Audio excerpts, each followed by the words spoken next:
আমাকে গলা টিপে জিভ বার করে দিয়েছে, মানে একদম পুরো মেরে ফেলতো। ভিতরে গুতা মারা দিছে।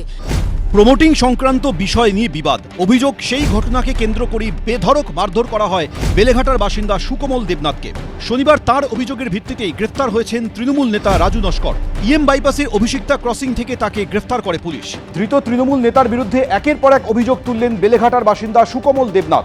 তার অভিযোগ, 5ই ফেব্রুয়ারি বেলেঘাটা থানায় তৃণমূল নেতা রাজু নস্কর ও তার কয়েকজন সঙ্গীর বিরুদ্ধে অভিযোগ দায়ের করার পর ফের তার পরিবারের উপর হামলা করা হয়।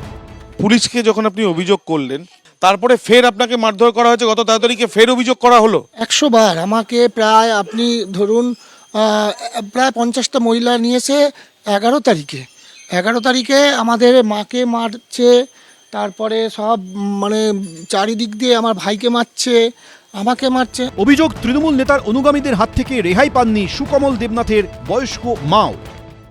আমার ছেলেকে মারতে মারতে বলে চল থানায়। তখন আমি বলছি কিসের জন্য, কি ব্যাপার, কি হয়েছে?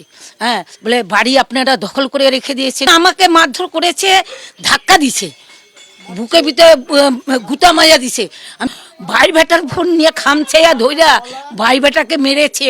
এই বাড়িতেই প্রমোটিং করতেছে চাপ দেওয়ার অভিযোগ, এবং এই বাড়িতে মূলত যে কজন ভাড়া থাকেন তারা অনিচ্ছুক যে এখানে প্রমোটিং হোক, কিন্তু তাদের উপরে যে চাপ এসছে এবং তাদের মধ্যে একজন সুকমল বাবু, যাকে মারধর করা হয়েছে, তার লিখিত অভিযোগের ভিত্তিতে তৃণমূল নেতা তথা প্রমোটার বেলঘাটা অঞ্চলের রাজু নস্করকে গ্রেপ্তার করা হয়েছে। ঠিক 13 তারিখে আমাকে যখন মারছে তখন আমরা ফোন করেছি, সন্ধ্যাবেলায় ফোন করেছি, তখন পুলিশ সব মানে ছোটোবাবুও পর্যন্ত চলে এসছে, অ্যাডিশনাল ওসিও চলে এসছে, সব মিলে এসে তখন আমাদেরকে রক্ষা করেছে।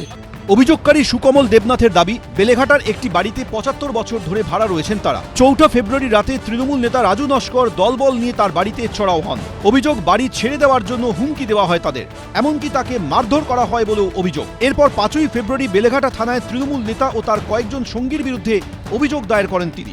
4 তারিখে প্রায় রাজু নস্কর সহ প্রায় 50 জন নিয়ে এসেছিলেন। সেদিনকে রাত্রিবেলা বললো যে বাড়ি মাপতে আসবো। তারপরে পরের দিনকে ঠিক 11:30টার সময় এসে বললেন যে বাড়ি মাপতে চলে এসছে। আমি বলছি ঘর আমি তো মাপতে দেবো না। তখন আমাকে কিডন্যাপ করে তুলে নিয়ে প্রায় 7-8 জন নিয়ে আমাকে অফিসে নিয়ে গিয়ে আমাকে মারধর করলো। যদিও গ্রেফতার হওয়ার আগে এই সমস্ত অভিযোগ অস্বীকার করেছিলেন অভিযুক্ত তৃণমূল নেতা।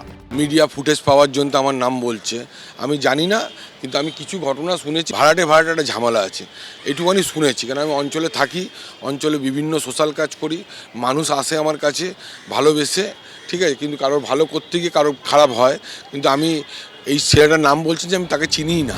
বেলেঘাটার তৃণমূল নেতার বিরুদ্ধে যখন একাধিক অভিযোগ সামনে আসছে, তখন এই নিয়ে সরব হয়েছে বিজেপি।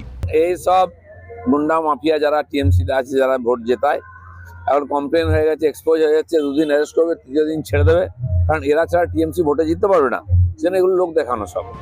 ইতিমধ্যেই এই মামলায় ধৃত রাজু নস্করের বিরুদ্ধে খুনের চেষ্টা সহ একাধিক ধারায় মামলা দায়ের করা হয়েছে। তাকে 19শে ফেব্রুয়ারি অর্থাৎ আগামী বৃহস্পতিবার পর্যন্ত পুলিশ হেফাজতের নির্দেশ দিয়েছে শিয়ালদা আদালত।